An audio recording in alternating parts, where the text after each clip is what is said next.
Fala pessoal, sejam muito bem-vindos a mais um episódio do Endev Funciona. Eu sou o Doug e hoje a pergunta é direta.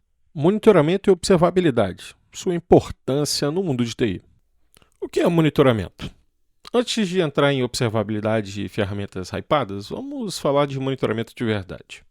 Monitoramento é tipo o painel de instrumentos do carro. Ele te mostra a temperatura do motor, o nível de combustível, e se tem algo errado com a temperatura, pressão dos pneus e por aí vai. Se o motor ferve, o painel te avisa, mas ele não te explica por que esquentou. No mundo dos sistemas, monitoramento é isso: coletar dados sobre o comportamento da estrutura e das aplicações, criar alertas para te avisar quando algo sai do normal. Trazendo isso para o mundo da tecnologia, aqui vai um exemplo prático. Se a CPU de um servidor dispara com 90% de consumo durante a madrugada, o sistema de monitoramento dispara um alarme para você olhar. Mas ele não vai te explicar se foi um deploy errado, um loop infinito ou uma query mal feita. É aí que entra a observabilidade. Mas calma, que a gente chega lá. Ferramentas tradicionais tipo o Zabbix ou o Zabbix fazem esse trabalho muito bem.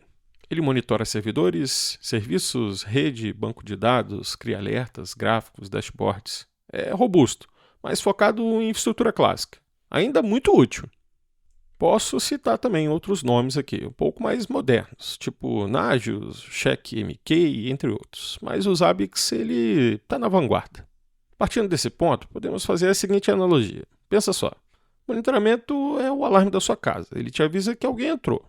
Observabilidade seria a câmera de segurança, que mostra quem, por onde e o que fez. Agora, vamos falar de observabilidade na prática. Agora sim, observabilidade não é só saber o que deu ruim, é entender o porquê. Esse conceito ganhou força com os times de SRE do Google. E os três pilares clássicos da observabilidade são logs, o que exatamente aconteceu, métricas, como anda o estado do sistema, e traces, por onde a requisição passou. Hoje, alguns já entendem isso pelo modelo template. Traces, events, métricas, profile, log e exceptions. Falando de ferramentas open source, podemos citar algumas aqui. Não vou conseguir listar todas, mas algumas que são bem utilizadas no mercado. Prometheus mais Grafana, voltado para métricas. O Loki, ele é para logs. O Jaeger ou o OpenTelemetry, ele é para tracings. Podemos falar também de ferramentas pagas, ou APMs, Application Performance Monitoring. Temos exemplos aqui bem conhecidos no mercado. O Datadog, o Dynatrace, o New Relic e o AppDynamics.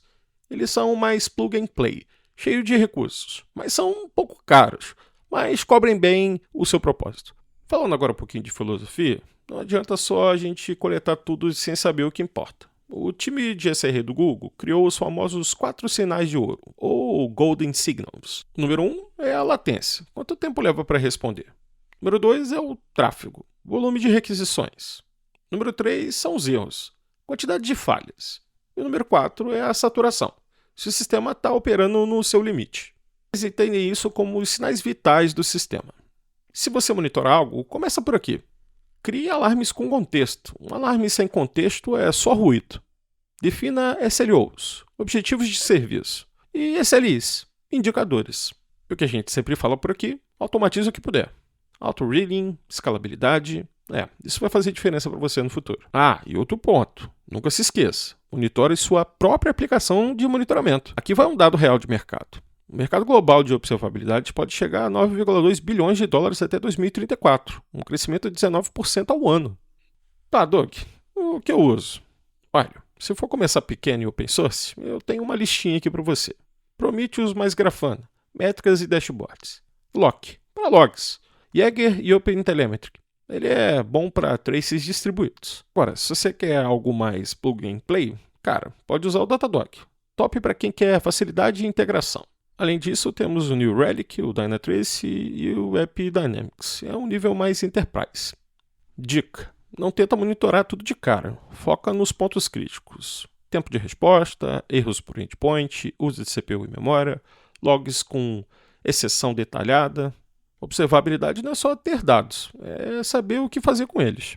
A reflexão é a seguinte: se você ainda está dependendo de alertas no WhatsApp, planilha com IPs e fila de dev experiente para saber se o sistema está no ar, está na hora de investir em visibilidade de verdade. Monitoramento e observabilidade não são luxo, são segurança para a operação. Nesse ponto, podemos assumir que elas se complementam. Elas trazem o melhor dos dois mundos para uma visão clara do impacto de uma aplicação indisponível para o negócio. Partindo desse ponto, vamos voltar a um tema recorrente aqui no podcast: documentação e colaboração entre os times. Isso vai ser importante. Eu vou explicar o porquê. Quando temos uma documentação detalhada sobre a arquitetura de uma aplicação, fica fácil identificar os pontos que devem ser monitorados. Aliando isso à visão de negócio, teremos previsibilidade do impacto de uma aplicação indisponível. Defina o padrão dos logs, as mensagens que serão enviadas e elas precisam ser claras. Defina também acordos de nível de serviço. Isso será importante para medir a performance da sua aplicação. E o outro ponto que é muito importante: entenda as características da aplicação e da sua infraestrutura. Entenda quais são os pontos de vulnerabilidade, defina os canais por onde você receberá essas notificações. Com esses refinamentos, a probabilidade de uma notificação ser ignorada pelo time é muito menor, porque passa a ser informação relevante e não ruído. Com todo o processo, ele inevitavelmente passará por uma atualização e adaptação. Então, revise esses indicadores, se ele traz de fato o que você espera da plataforma. Defina também papéis e responsabilidades e um plano de recuperação em caso de desastre. Para isso, crie documentação clara e objetiva. Isso ajudará muito o time em momentos de crise. Agora um resumão sobre monitoramento versus observabilidade. Monitoramento e observabilidade são conceitos relacionados, mas distintos, quando falamos de gestão de sistemas e infraestrutura. Quando o monitoramento busca detectar um problema conhecido, a observabilidade permite entender com profundidade o que está acontecendo, mesmo diante de falhas inesperadas. O monitoramento. O foco dele é acompanhar métricas, gerar alarmes pré-definidos para identificar problemas conhecidos, garante o funcionamento normal do sistema. A abordagem dela é relativa. Os problemas são detectados após a sua ocorrência. Exemplos: uso de CPU, memória, disco, tempo de resposta. E aí temos os instrumentos conhecidos que já falamos, como os APICs. Ele exibe dados e dispara alertas ao ultrapassar limites configurados, ou os thresholds, como gostamos de chamar. A observabilidade tem como foco compreender o estado interno de um sistema, mesmo diante de falhas não conhecidas previamente. Sua abordagem é proativa, permite antecipar, diagnosticar e resolver problemas antes que virem uma crise. Gere uma base de dados de conhecimento ampla e difundida entre os times. Documente ali todos os incidentes que ocorreram, soluções que foram aplicadas e propostas de melhoria. Isso vai te ajudar bastante, confia em mim. Nos Cloud Providers também temos soluções bem robustas. E olha, tem alguns cases aqui que são bem legais de compartilhar. A Audible Stack usou na AWS o CloudWatch. Ela fez um cross-account, consolidou logs, métricas e traces de vários ambientes AWS numa conta central. Com isso, os engenheiros podiam traçar requisições entre serviços e contas usando o AWS X-Ray, ligando traces aos logs e métricas, e entender o que falhou mesmo em ambientes distribuídos. A Azure tem um case muito legal no seu blog. No Application Insights, o time viu que o número de chamadas para o servidor WFC havia subido, e que após um deployment, novas exceções surgiram. Investigando a stack, perceberam que as chamadas ao banco SQL da Azure levavam cerca de 18 segundos, provavelmente por estarem em datacenters diferentes. A correção foi migrar o banco e o serviço web para o mesmo Affinity Group, e a resposta caiu para milésimos de segundo. Agora um case bem legal do Google Cloud. Um exemplo forte de como o Google Cloud combina escalabilidade e observabilidade para operar sistemas críticos globalmente.